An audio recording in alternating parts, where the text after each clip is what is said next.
Morning, sir. Very good morning, Shabira. And what did you learn today? I learned imperative sentence. What is imperative sentence?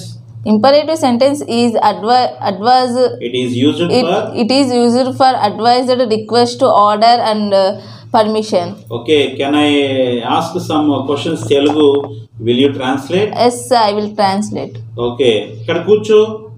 Sit here. ఇక్కడ కూర్చోవద్దు. Don't sit here. దయచేసి ఇక్కడ కూర్చో. Please sit here. దయచేసి ఇక్కడ కూర్చోవద్దు. Please don't sit here. నన్ను ఇక్కడ కూర్చోనివ్వు. Let me sit here. నన్ను ఇక్కడ కూర్చోనివ్వద్దు. Let me not sit here. Phone చేయి నాకు. Call me. నాకు ఫోన్ చేయొద్దు. Don't call me. దయచేసి నాకు ఫోన్ చేయి. Please call me. దయచేసి నాకు ఫోన్ చేయవద్దు. Please don't call me. నన్ను ఫోన్ చేయనివ్వు. Let me call me. నన్ను ఫోన్ చేయనివ్వద్దు. Let me not call me.